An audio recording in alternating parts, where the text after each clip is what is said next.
I'm Anna Tofan, and I work as a principal MLOps engineer at Morningstar Sustainalytics.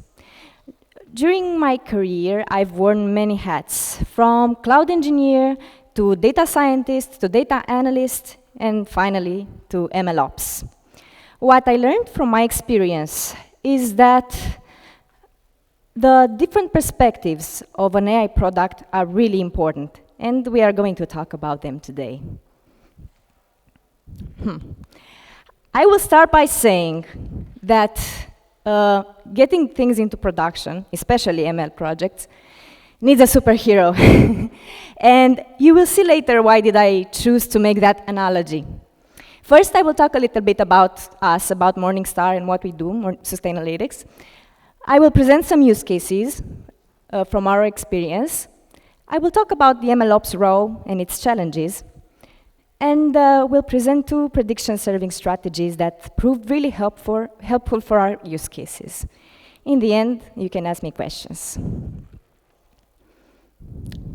But first, a little bit about us. We extract ESG insights from large amounts of data, documents, and so on. And we carefully analyze them. And also leverage AI and technology to make use of those insights. You may wonder what ESG stands for. So ESG stands from environment, social, and governance. ESG investing refers to how companies score on these responsibility metrics and standards for potential investments. We are an ESG Center of Excellence at Sustainalytics. We work with 18 out of 20 top asset managers. We have more than 1,000 clients. We work with 800 plus research analysts in 16 global offices in places like Toronto, Amsterdam, Bucharest, and Timișoara, to name a few.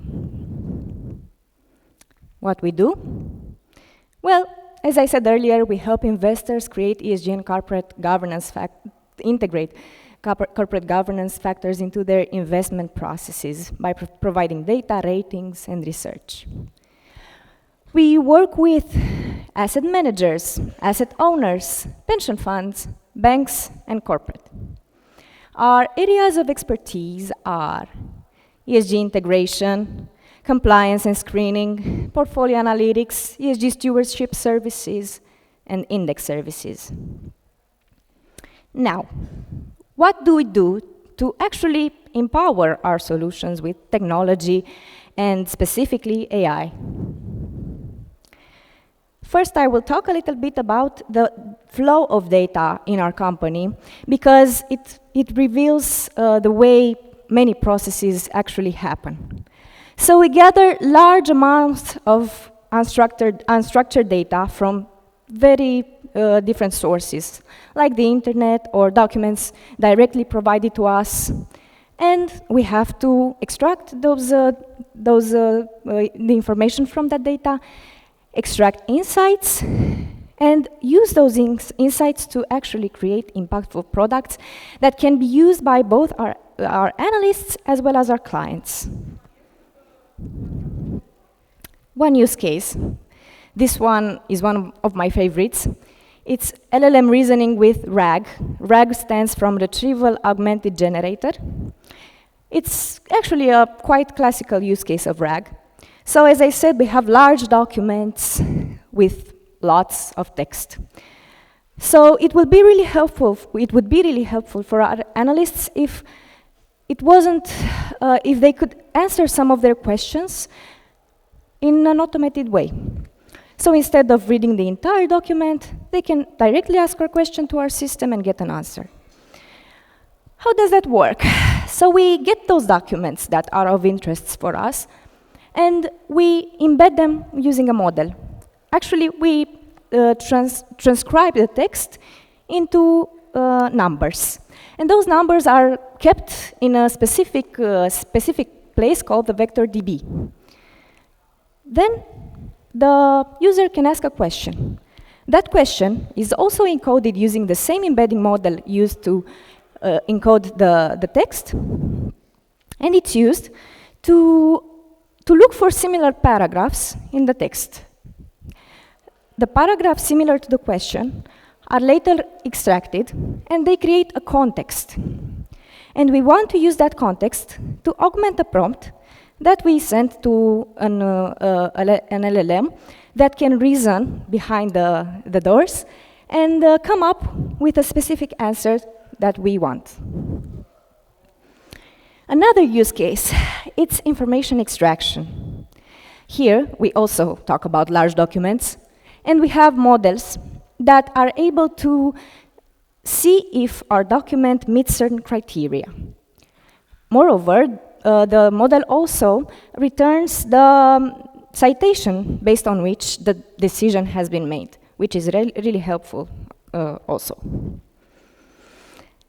Use case 3, document classification. This is for the case in which we gather data, we collect documents, and we want to use them in our flows later. And it's really helpful to have a multi-label classifier, for example, that can classify the documents, and then we can automatically make use of them in our pipeline, further down the pipeline. Last but not least, extracting tables from PDFs files.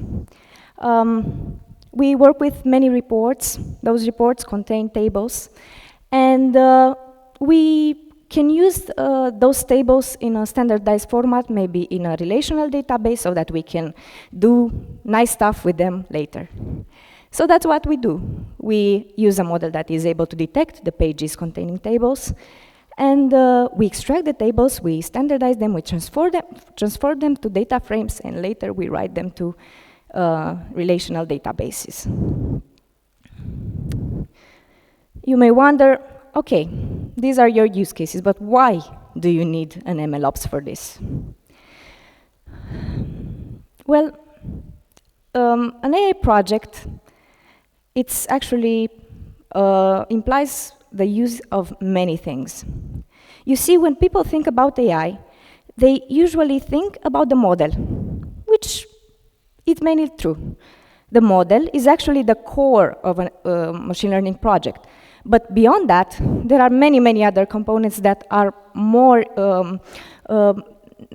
that occupy more space in this framework. We have configuration, defining the scope of the project. Data collection, feature extraction, really important because features and data in general feed the model. We have data validation, we have analysis tools, and we have, in the end, prediction serving and monitoring. We will actually talk more about prediction serving part later. So you need a guy that is able to fill the gaps between all these components. And that's why I made this glue analogy, because MLOps actually acts like a glue between those components, has to communicate with all the actors who are involved in the creation of an AI project, take the project from research to production, and also keep in mind automation all the time. Now, getting things from research to production, it's quite challenging sometimes, because there are two very different perspectives, and both of them are really important to understand and to reconcile. Based on different criteria, you can see that there are differences in perspective. For example, for research, the approach is experimental. You have to play around with models, with different formats of your data, and come up with an idea, and then give that idea to the rest of the team to put it into production. The timeline is undefined most of the time, and it should be, because you need time to plan and to think about the problem you are facing and come up with the right format of the concept definition. Your success metrics are mostly model performance. You optimize on accuracy. And the risk tolerance is high, because whenever you get an inaccurate results, you can always go back, reiterate, retrain your model, and experiment all over. In production, the perspective is really different. You have to think of your model as a product in the end. You have well-defined release dates because your consumers are expecting a product, right? And you might want to optimize on response time, security, scalability, costs. So there are many other things you have to take into consideration beyond model performance. And finally, the risk tolerance is low because whatever you deploy gets into contact with your users. If any one of these perspectives is more taken into consideration, a few things can happen. For example, if the researcher optimizes on its metrics, model performance, two things may happen. You may have very delayed release dates because there is always something to improve in your model. This is true. So you may be tempted to postpone your, your release. And another thing that can happen is that you can deliver a model that it's rocket science, it's everything you need, but it may not be feasible to deploy. It may be too large, or time to response at inference time may be too long. So you have to adapt to those, to the production requirements too. On the other hand, if you insist on deployment, what happens is that you may get crappy models because you rush. So you need to reconcile both of these perspectives.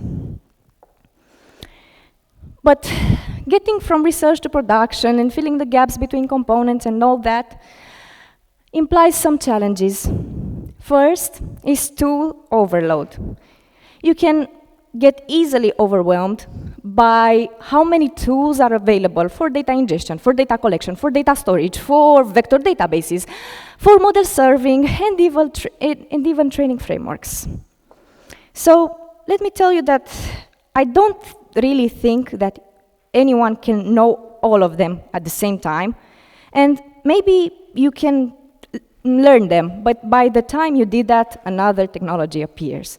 It's a very volatile ecosystem.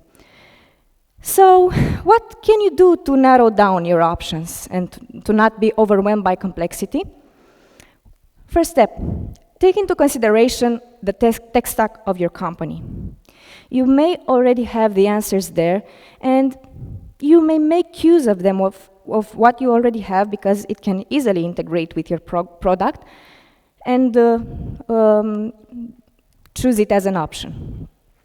If that solution doesn't apply to your requirements, you really have to define what you want, and most important, what you don't want from a tool. So you have to define your deal breakers. It may be that you want an open source product, or you want a tool, or you don't want to move your data to another provider. So those may be valid criteria, and use them to narrow down your options. Then, if you are still left with 2 or 3 options, make them fail fast and see which one covers the most of your needs. Next, you have to wear many hats. It's a really multifaceted role, and you have to take into account, as I said earlier, the perspectives of all actors. I think that the easiest way to do that is to gather some experience from the point of view of a data engineer, maybe, a data analyst, a machine learning engineer, and so on. Because this is a good way to really understand the needs of each party. So maybe you don't have 1 year to be a data analyst and then 2 years to do data engineering tasks, but you can help your colleagues with some tasks they can externalize, and this way you can see which are their problems to step into their shoes. Next one should be pretty obvious. It's communication, communication, communication. It's crucial. Another two interesting ones, filling the gaps between components. Teams have their own way of developing stuff, and the great challenge is that you may have to work with different technologies to gather together, to make different components stick, to make a comprehensive data pipeline. So, always add new tools to your tech stack because you will use them. And get used to the idea of scaling skills horizontally rather than vertically. Because this is the nature of the job. You really have to interact with many tools. Finally, you have to stay flexible. You are the person who interacts with all the actors. So people will come to you because you are the one who interacts with them. So they will come to you for changes. And you have to evaluate together with the other teammates if those changes are feasible and how do they affect your pipeline. So take time to understand people's needs, be patient, but have the agency to establish your priorities. Because in the end, you have to decide what's best for the project and to not get overwhelmed by the amount of changes that may be required sometimes. Now, the how. So, how do we get models into production? By serving predictions.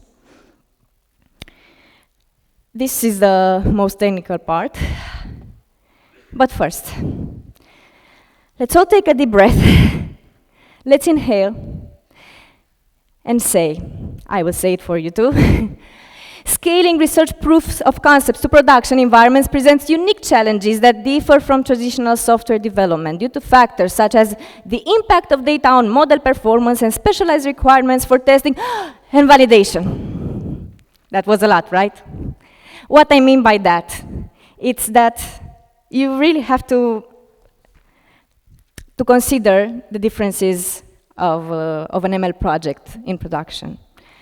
You will see why I said that, but I think that serving predictions is really important, but not only for your user, for your consumer, as you might think, but actually for yourself. It's something that you do in order for you to have an automated way to validate your predictions. If you are able to create the infrastructure that holds the model and make it scalable and make it responsive to change easily through continuous integration, you have a validation framework. And it's your own interest to make it as good as possible for yourself. There are two ways of serving predictions in theory. It's real-time and batch. I will talk a little bit about them with analogies. So real-time is, think about when you go to a coffee place. You go to the coffee place, you ask for a coffee, you make your specifications. I want to have a latte with sugar, right? And you expect the barista to do it in maximum 5-10 minutes, right? You will get bored or unsatisfied if the barista takes one night or one day to give you the coffee. So this is what happens with real-time. Think about the models like the barista. You go to them, you expect them to be available, and to prepare your coffee on the spot. On the other hand, for batch predictions, you have the luxury of time.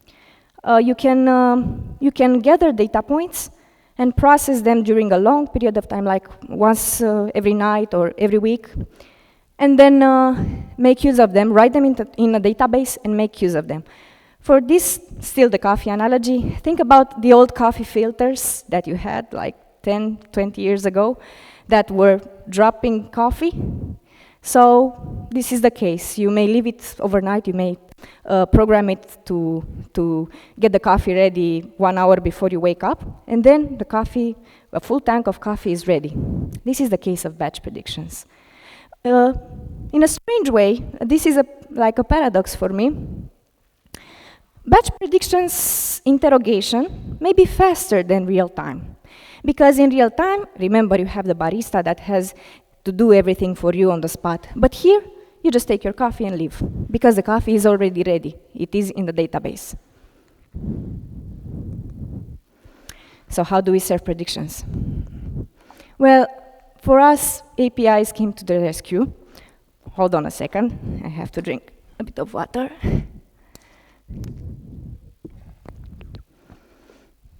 And why is that? Remember, I told you that there are different components that come together in an AI project. And the model serving and the model training pipeline themselves might be written in Python. And the backend, the web interface backend that consumes those predictions, may be Node in JavaScript, right? So you need to have a language agnostic way of making different components communicate together. Next, you need seamless integration. APIs work over HTTP. You really know what happens when something fails, hopefully. So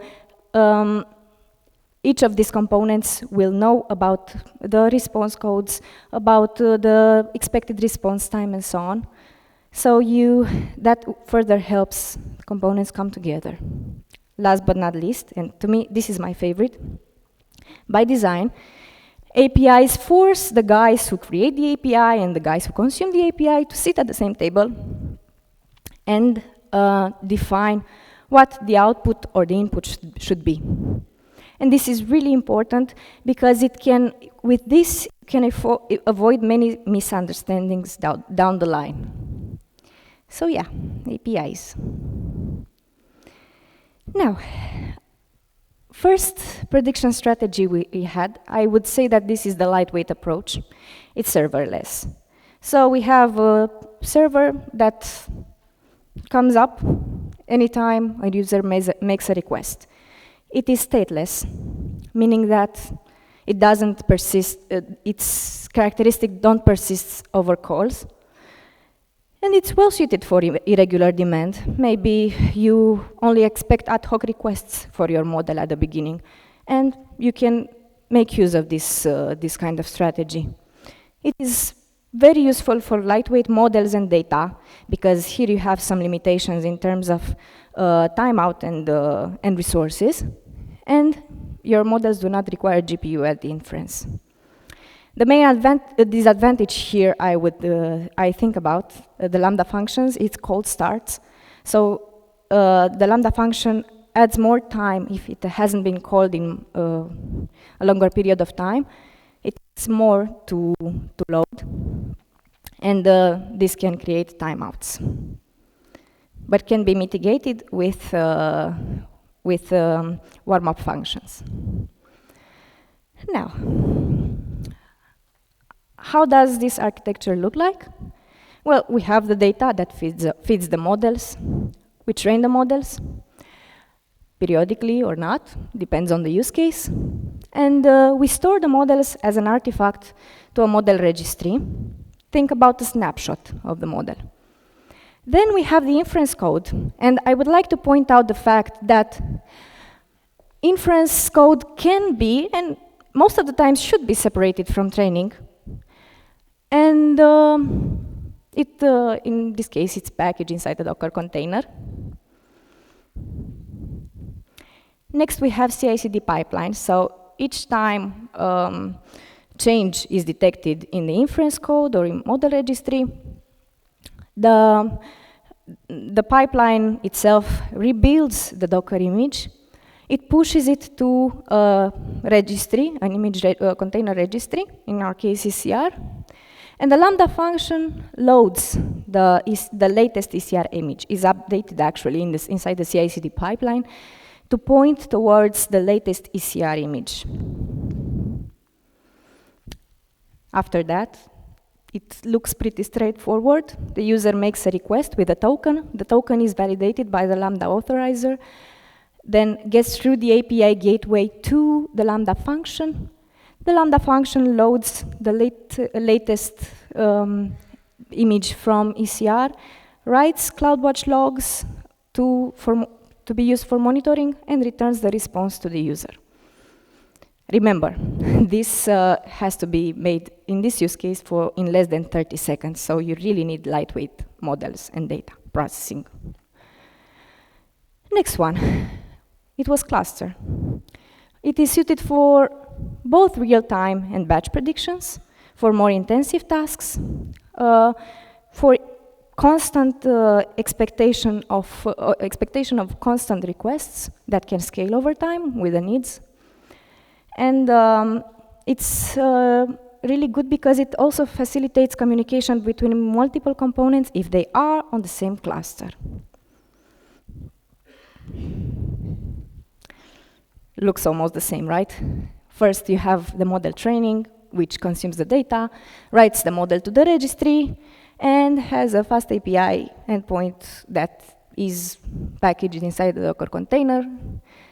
That is built by the CI/CD pipeline each time something changes, pushed to the ECR, and now loaded in a cluster. I just use the example of AKS, but and in general, these are just examples. You can use any tools you want. It's just for the demonstration purpose here. Next, we have the user that makes the request, sends that request to the load balancer that ensures high availability and fault tolerance. And the pod runs the code, processes the request, and writes logs to CloudWatch. Here is a tip that it was really helpful for us. You can load your models and data, if you have the possibility, at the time of the startup. Then you have the model ready inside the memory, and you only use it for each request, as opposed to the stateless case in Lambda, in serverless, when the model is loaded each time the function is called.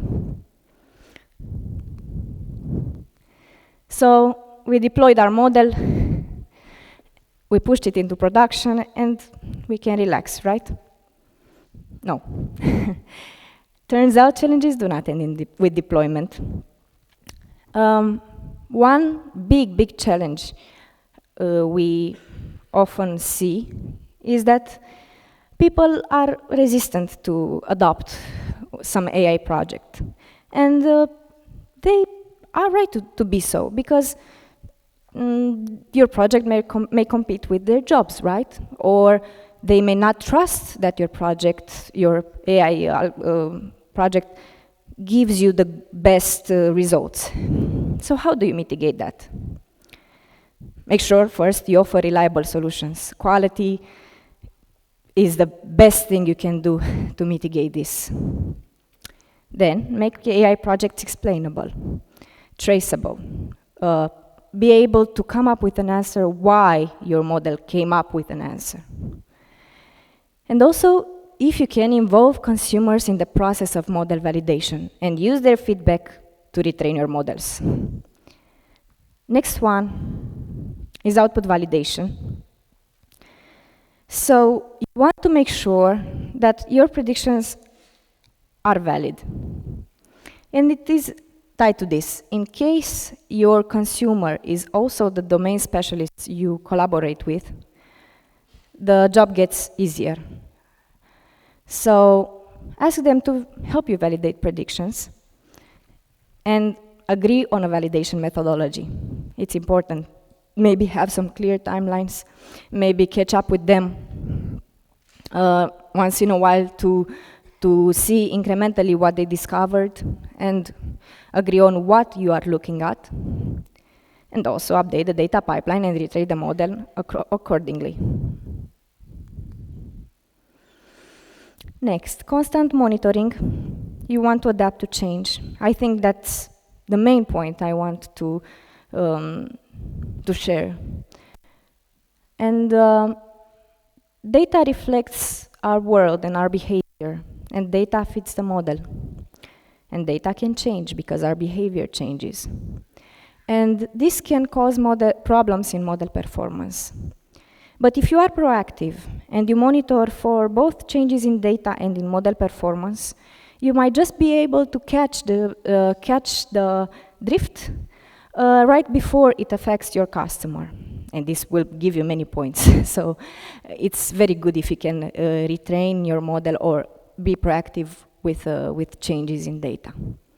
So monitor for anomalies in both data and model outputs. Set an alarm based on a threshold for model performance if you can. And if your performance decreases more than that threshold, do something. Adjust and retrain the model accordingly. Finally, continuous integration. You don't want, I showed you, it's a really iterative process. You don't want to click through all the releases. You want to have something automated, so CI/CD pipelines are the answer for this. What I would like to point out here is that if you decide to change your architecture, you should also not forget to update the CI/CD pipeline. And if you can use infrastructure as code to define your resources and their characteristics for more automation. So, in this job, and in general, when you are working in AI, you have to be ready to embrace constant change, because AI projects are fed with data. Data reflects the world we are in and our behavior. That is constantly changing, is natural, and evolving, which in turn affects the models. Thank you. Thank you very much.